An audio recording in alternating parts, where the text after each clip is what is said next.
Dawn of the Planet of the Apes. Let me start off by saying that there's a lot of uhs and does in the movie title. But anyway, I'm going to be doing a quick movie review of Dawn of the Planet of the Apes. I'm not going to be doing the full-on movie. I'm just going to be doing chunks and chunks of interesting parts in the movie.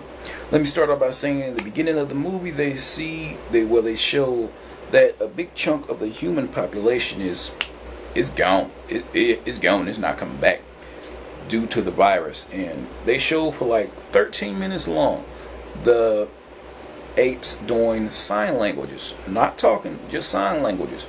We get that for like 13 minutes in the beginning of the movie, and we get subtitles. And let me just start out by saying it wasn't boring. Sign language and subtitles, 13 minutes long, not boring. We get some good stuff from the apes, and them explaining that they want to just live in peace on top of a dam, which is somewhat the main objective to get into for the humans. Anyway, in the beginning of the movie, we see Caesar and Koba talking. He was all like, I wonder if there are any more humans left. And they're all like, I think they're all gone. But anyway, we see some humans coming into the apes' territory. And we see two apes named Ash and Rocket. But anyway, I just had to do that. Gotta catch them all. But anyway, one of the apes gets shots. Caesar's come out of nowhere, call the troops. The humans were fucking swarmed by apes. And Caesar's all like, no, go. He's like, leave. Go. Basically told the humans get out of his fucking territory before he changed his mind. Then you can see at that moment Koba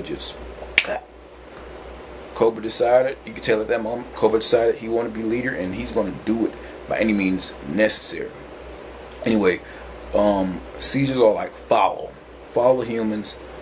That's the only reason he let them live, so he can follow them to see if they have more at their disposal. So they found out where the humans stay. Caesar came back with his troops to the humans little city they have running by fuel because their generators and power is out. And Caesar says, if you ever come back, it will be war. It will be done, son. It will be done for you. So the humans are all like, oh shit, a talking ape on horses. Let's act crazy. Let's start screaming. What? But it was interesting, so I couldn't complain. But anyway, so they decided to go to the dam and fix it because that's the only way they can get power in their city. But when they saw what was on top of that dam, they were like, oh shit. Because the apes claimed it as their home. They even built all the little sticks and shit on it. These little stick wood houses, everything. So he was all like, let me talk to Caesar. They were going to kill his ass, but they took him to Caesar, threw his ass on the ground, made him talk to Caesar while he was on the ground, kneeling to Caesar, as if Caesar was a god. But anyway, Caesar let him do his work inside the dam, fixing the tower, the pieces and whatnot. And then while that's happening, they're all like, where the fuck is Koba? Then Koba told Elias that he was going hunting, but he actually went to do some scouting in the human city to get some guns and their weapons and whatnot, so they could fight on equals ground, right? So Koba actually got caught the first time, and the second time he went back, it was a success. He actually killed two humans and took some guns and took them back. So while that's happening, the first time he came back, he was all, Caesar loves humans more than he does his own son. So Caesar was all, fuck that, I'm gonna whoop your ass. Caesar beat the hell out of Koba. Koba asked to be released. So they did this whole thing like this. He's all,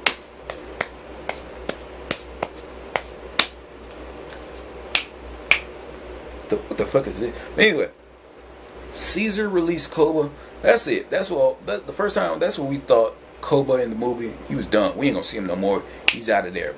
Boom. He's done. But he actually came back. Koba and Caesar were in the wild. Caesar got shot by Koba. But anyway, and Koba killed another man, by the way. He was with the humans.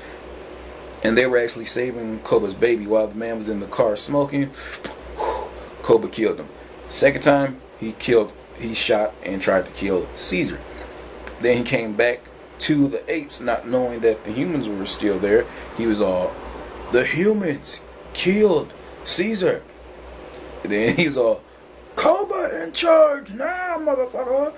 He was all, and he's seeing some humans, so he looked. He was all like, stop them now. So he told them to stop the humans. The humans got away by some miracle. I don't see how the fuck they outran some super strong ass apes. So they managed to escape, got into the car, went back. In the depths of night, the apes came on horses, machine guns and all, shot up the humans, enslaved the humans, killed some of the humans, and that's when Koba showed his dominance by saying, hey, Ash, kill this human. So he didn't kill the human, so Ash got killed. Koba threw his ass off top of a building or some shit, threw Ash to his death, and Rocket just stood there like a bitch, didn't do nothing. Anyway, while this is all happening, the man that was with let's just put it like this, the guy that was basically cockrodding Caesar throughout this whole movie, he managed to slip back into the city. He's seen some of the humans dead or enslaved, put in cages. So he's all like, oh shit, we gotta nurse up Caesar so he can fight Koba and prove his dominance again to the other apes. Otherwise they won't follow him, because if he goes now, they will not follow him because he's weak as shit right now. They follow the strong ones because they show their dominance. But anyway, Caesar's sons find out Caesar's still alive, and when he does, he was going to attack the humans, but Caesar actually told him, shut the fuck up, they saved me, stop being a little bitch. He didn't say it like that. He said, the humans saved me, Koba shot me. So his son actually feels him in on Koba's wrongdoing, and Caesar gets a little bit better. Not 100%, I want to say like 60% help. So while that's happening, Caesar went to go fight Koba, and the professor guy, he actually was holding his own people at gunpoint to not blow up the tower.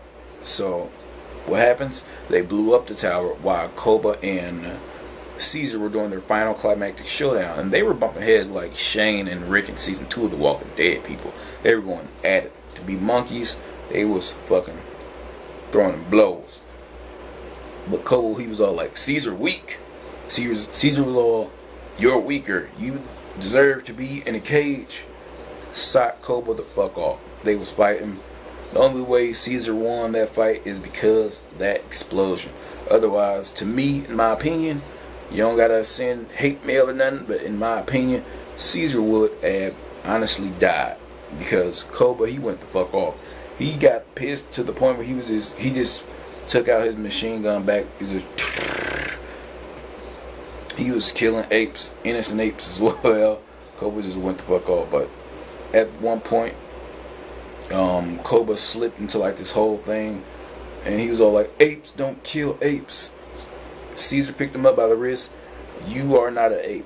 Threw his ass to his death. I'm gonna call it right now. Koba is not dead. That's my prediction. I think Koba's not dead. It would be so fucking boring if Koba was dead. Who's gonna be like the main villain monkey if Koba's gone? That's gonna be boring, man. I had to kill off Koba. That was my guy. He was a bad guy. I like bad guys in the movie. But anyway, and while this is all happening, the guy talks to Caesar for one final time. He says, Caesar, you have to leave, because they called humans in, the army basically, and if you get seen here, it's going to be an all-out fucking war. And Caesar says, it's already a war. They attacked first, and the humans will not forgive.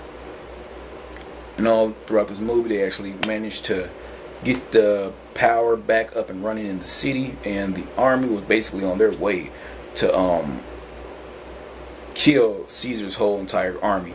And at the end of the movie, this went on by showing a close-up of Caesar going into the camera like this, and that's basically how the movie went off. But yeah, this is Herman Frost, and this is Otaku Weekly, and I do otaku videos and otaku related videos, and sometimes I do movie reviews as well, possibly 3 times max throughout the month. So don't forget to like, comment, and subscribe. And the shirt says Ignite for those of you who are wondering what it says. And don't forget to ignite that subscribe button. Peace.